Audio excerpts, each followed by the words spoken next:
Halo teman-teman semua, perkenalkan saya Sulis, seorang mahasiswa dari jurusan Pendidikan Bahasa Indonesia. Di video kali ini kita akan sama-sama belajar mengenai apa itu bilingualisme dan apa itu diglossia, serta bagaimana contoh kasus keduanya dalam sebuah masyarakat. Langsung saja kita menuju videonya.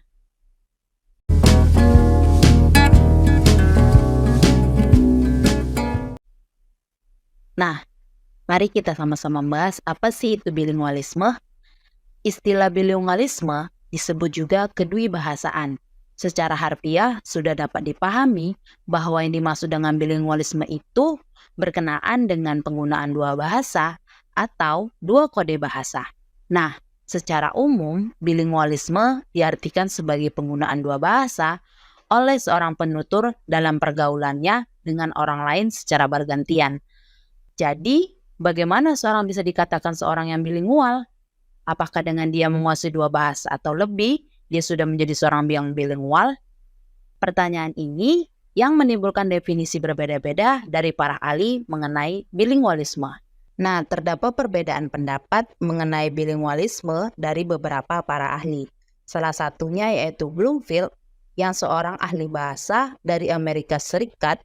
Ia sangat berpengaruh terhadap linguistik Amerika Serikat pada paruh pertama abad ke-20 Masehi. Dalam bukunya yang terkenal dengan Language, mengatakan bahwa bilingualisme adalah kemampuan seseorang penutur untuk menggunakan dua bahasa dengan sama baiknya. Jadi, menurut Bloomfield, seseorang disebut bilingual apabila dapat menggunakan B1 dan B2 dengan derajat yang sama baiknya. Berbeda dengan Robert Lado, yang seorang ahli bahasa Amerika Serikat juga, ia mengatakan bahwa bilingualisme adalah kemampuan menggunakan bahasa oleh seseorang dengan sama baik atau hampir sama baiknya, yang secara teknis mengacu pada pengetahuan dua bahasa bagaimanapun tingkatnya. Jadi, menurut Lado, penguasaan terhadap kedua bahasa itu tidak perlu sama baiknya, kurang pun boleh. Berbeda pula definisi bilingualisme menurut Haugen. Ia mengatakan bahwa seorang bilingual tidak perlu secara aktif menggunakan kedua bahasa, tetapi cukup kalau bisa memahaminya saja.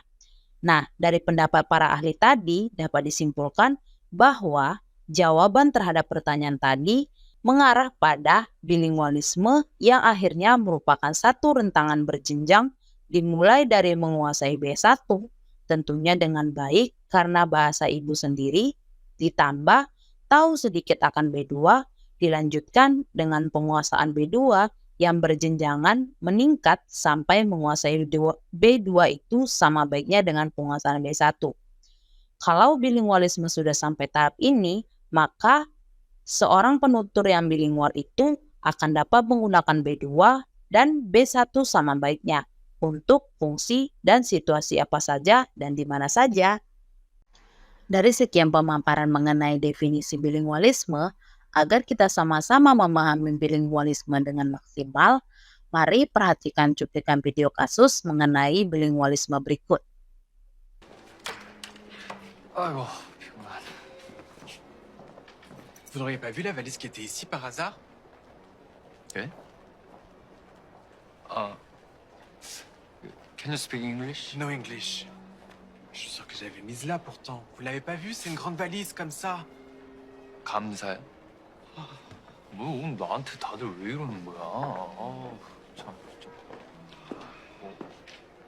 무슨 일이시죠? 예, 뭐 이분이 문제가 생긴 것 같은데 영어를 할 줄 모르시네요. 혹시 불어 가능한 사람 있으세요?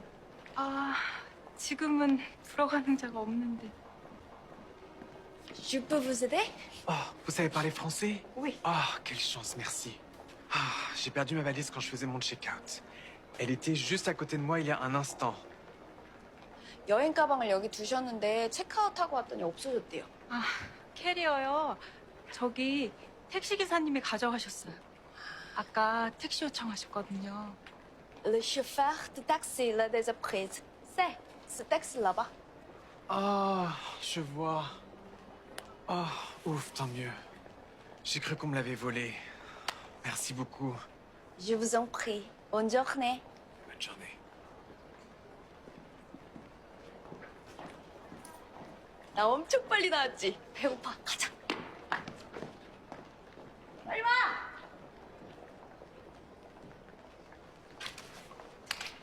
Berdasarkan cuplikan video kasus tadi, dapat kita lihat bahwa salah satu tokoh dalam drama berjudul 2521, yakni Nahidu, adalah seorang yang bilingual, dikarenakan ia mampu menggunakan dua bahasa dengan baik, antara B1, yakni bahasa Korea, dan B2, yaitu bahasa Prancis, sehingga dia mampu berkomunikasi untuk menolong turis Prancis yang kehilangan kopernya, sekaligus menjadi seorang translator antara pegawai hotel yang tahu keberadaan koper si turis tersebut. Pada taraf ini, disimpulkan bahwa Nahidu adalah seorang yang bilingualisme, karena ia menggunakan B1 dan B2 sama baiknya sesuai fungsi dan situasi yang dihadapinya. Sehingga, teori yang cocok pada contoh kasus tadi adalah teori Bloomfield, yang mengatakan bahwa seorang bilingual harus menguasai B1 dan B2 sama baiknya.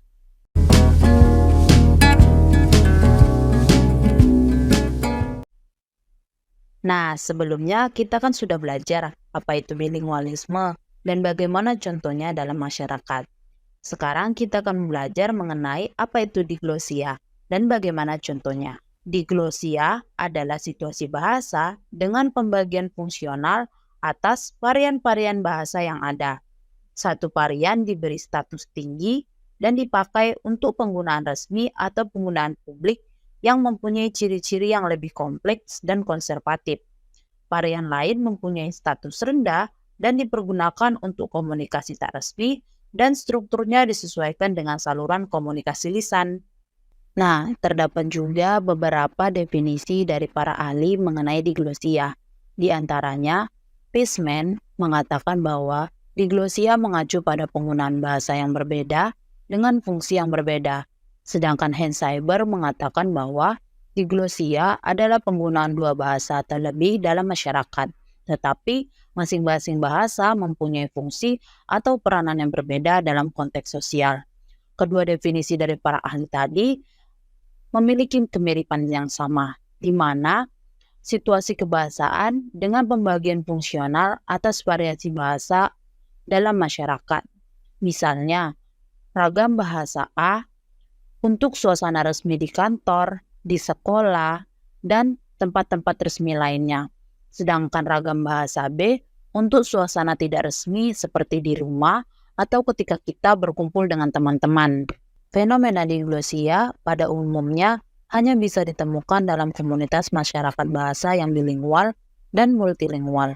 Dalam masyarakat bahasa tersebut, kadangkala terdapat ragam bahasa yang ditinggikan, yakni ragam T, dan ragam lain yang dianggap lebih rendah, yakni ragam R. Fenomena inilah yang disebut dengan diglosia. Fenomena mengenai diglosia atau kasus dari diglosia itu sendiri dapat kita lihat dari negara kita sendiri, yakni negara Indonesia. Situasi diglosia di Indonesia terbagi menjadi dua, yaitu situasi pilihan bahasa dan situasi penggunaan varian bahasa. Situasi pilihan bahasa di sini membandingkan kedudukan yang tinggi dalam bahasa Indonesia dan bahasa daerah. Bahasa tinggi dan bahasa rendah ditentukan oleh konteks dan situasi. Sedangkan situasi bahasa terdapat pembagian fungsional atas variasi-variasi bahasa yang ada di dalam masyarakat. Misalnya, situasi yang dikenakan pada pilihan ragam dalam bahasa Indonesia antara ragam baku dan ragam tidak baku. Contohnya, dalam situasi diglosia akan kita jumpai adanya tingkat-tingkat bahasa dalam beberapa bahasa daerah di Indonesia, seperti bahasa Jawa, Sunda, dan Bali, yang masing-masing mempunyai nama. Dalam masyarakat Sunda dikenal Unda Usuk Basa. Di dalamnya terdapat aturan tata bahasa yang mengatur tingkatan ragam bahasa rendah dan ragam bahasa tinggi seperti bahasa cogak atau bahasa kasar, bahasa lomah atau ragam bahasa untuk sesama, kemudian bahasa sedang, dan yang terakhir bahasa lemes atau ragam bahasa halus. Sedangkan di Jawa terdapat bahasa ngoko dengan tingkatan paling rendah, kemudian bahasa kromo dengan tingkat tengah, Dan yang terakhir ada kromo-inggil dengan tingkatan paling tinggi. Ragam-ragam bahasa ini mempunyai ukuran baku masing-masing dan diakui oleh masyarakat pemakainya. Kasus di Indonesia, dalam kehidupan sehari-hari antara bahasa Indonesia dan bahasa daerah, masing-masing memiliki kedudukan tinggi dan rendahnya sesuai dengan situasinya. Dalam situasi resmi, personal bahasa tinggi jatuh kepada bahasa Indonesia. Kemudian dalam penggunaan ragam baku dan tidak baku, tampak ragam baku merupakan ragam tinggi dan ragam tidak baku merupakan ragam rendah. Ragam-ragam yang telah disebutkan tadi menduduki fungsi sosial, walaupun sekarang fungsi sosial tersebut sulit dicari.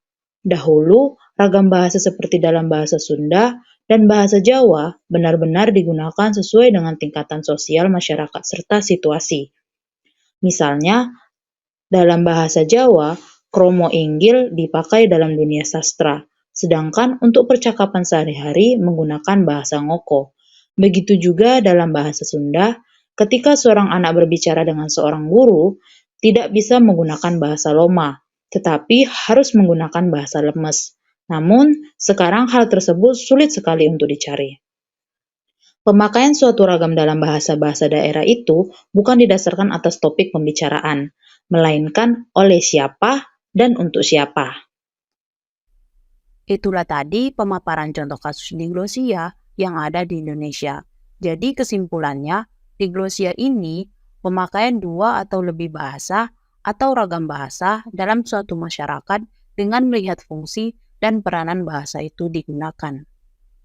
Itulah pemaparan mengenai bilingualisme dan diglosia. Semoga video kali ini membantu teman-teman dalam memahami materi bilingualisme dan diglosia. Saya Sul pamit undur diri. Sampai jumpa di video selanjutnya. Bye-bye.